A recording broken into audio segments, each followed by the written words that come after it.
Bonjour et bienvenue à tous. Aujourd'hui, focus sur l'offshoring à l'occasion de la présentation des chiffres du secteur. Un bilan d'étape, certes en demi-teinte, mais les ambitions affichées par les professionnels de l'offshoring comptent mettre le turbo pour atteindre l'objectif des 18 milliards de dirhams à l'horizon 2020, 18 milliards bien sûr à l'export. Nous en parlons aujourd'hui en compagnie du président du pôle offshoring de l'APEBI, de la Fédération des technologies de l'information et de l'offshoring, Amin Zarour. Bonjour et bienvenue. Bonjour, merci pour l'invitation. Alors comment se porte ce secteur de l'offshoring pour les 4 premiers mois de 2019? Écoutez, les chiffres donnent raison au dispositif, c'est-à-dire il y a eu une nette accélération ces dernières années en termes d'emploi, en termes de chiffre d'affaires à l'export et en termes aussi d'investissement. Quand on sait que ce secteur-là, le secteur de l'offshoring, c'est un secteur qui fait travailler des jeunes sur des métiers à forte valeur ajoutée, que ce soit dans les 5 écosystèmes de l'offshoring. Je vais me permettre de les citer comme ça pour mettre un peu le téléspectateur dans le contexte. Donc il y a les activités BPO, c'est-à-dire tout ce qui est back-office saisie pour une clientèle étrangère, européenne notamment. Il y a ensuite la relation client, le centre d'appel. Il y a ensuite le troisième écosystème qui est l'ITO, c'est-à-dire l'informatique, les nouvelles technologies de l'information. Et puis il y a les nouveaux écosystèmes qu'on développe aujourd'hui, à savoir l'ingénierie, c'est-à-dire l'ESO, l'ingénierie Service Outsourcing. Et puis il y a le KPO qui est des métiers, on va dire, à forte valeur ajoutée de veille et d'études. Donc ces 5 écosystèmes sont représentés aujourd'hui grâce à la fédération, l'APEBI, la Fédération des nouvelles technologies d'information, des télécommunications et de l'offshoring. Et puis il y a aussi la MRC, nos confrères de l'Association marocaine de la relation client qui gère les 2 écosystèmes BPO et qui sont relatifs justement à cette relation client. Exactement. Très bien. Alors, vous avez parlé donc d'une accélération, n'est-ce pas? Alors, en 2018, le chiffre d'affaires à l'export s'est établi à 10 milliards de dirhams. L'objectif fixé est de 18 milliards à l'horizon 2020, donc c'est-à-dire l'année prochaine. Qu'est-ce que vous comptez faire, vous, en tant que professionnel? Vous représentez donc l'APEBI pour atteindre cet objectif à l'horizon 2020, et puis surtout qu'on est à 10 milliards aujourd'hui. Exactement. Alors, permettez-moi juste de rappeler un petit peu l'historique de l'offre marocaine, de l'offre offshore marocaine.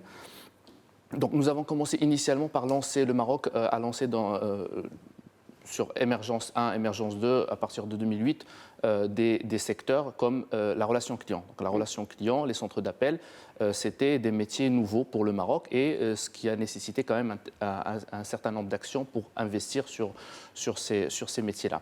Ensuite, nous avons eu en 2014 le plan d'accélération industrielle qui a identifié le secteur de l'offshoring comme un secteur générateur d'emplois qui va forcément apporter de la valeur. Il y a eu, c'est-à-dire si on analyse la période entre 2014 et 2018, le secteur il a généré 69 000 emplois, 69 900 pour être précis, d'emplois directs et justement les 10 milliards d'euros de dirhams, pas encore l'euro, de chiffre d'affaires à l'export, c'est-à-dire quand même, ça nous a placé sur le classement des secteurs générateurs d'emplois en 3e position. Après l'automobile et le textile. Après l'automobile et le textile.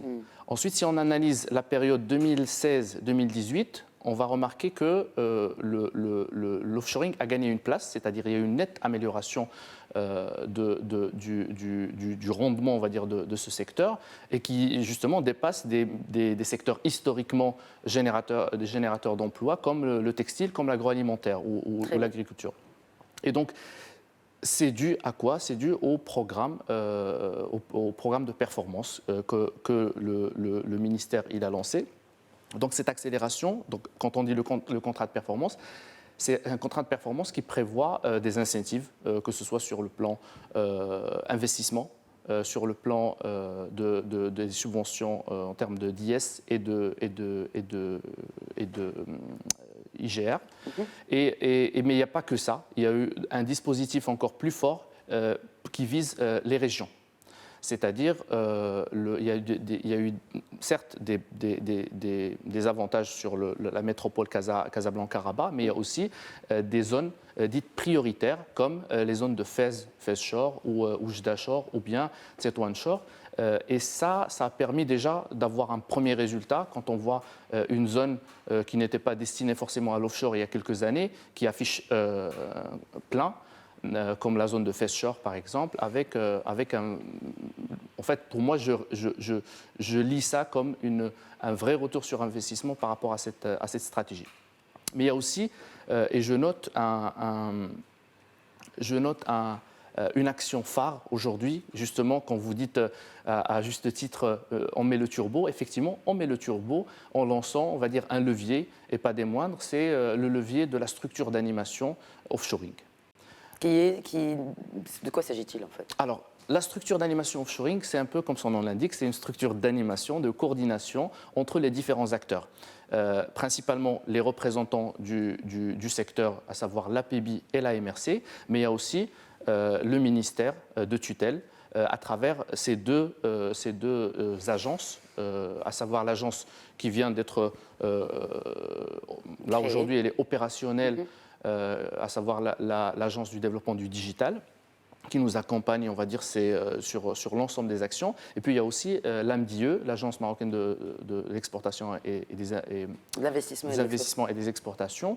Mais il y a aussi des acteurs comme Medz, filiale de la CDG. Et donc ensemble, nous avons créé une structure dotée d'un budget conséquent, financé par le ministère, et qui nous permet aujourd'hui de mettre en place une structure permanente, un directeur de la structure, et c'est quelque chose qui nous a permis aujourd'hui de déployer notre plan d'action, un plan d'action certes ambitieux, mais réaliste. Il nous reste 2 ans, on n'a pas encore atteint les objectifs de chiffre d'affaires destiné à l'export, mais on y croit, il nous reste 2 ans, et en 2 ans, quand on voit la courbe vous allez quasiment le doubler en fait en 2 ans.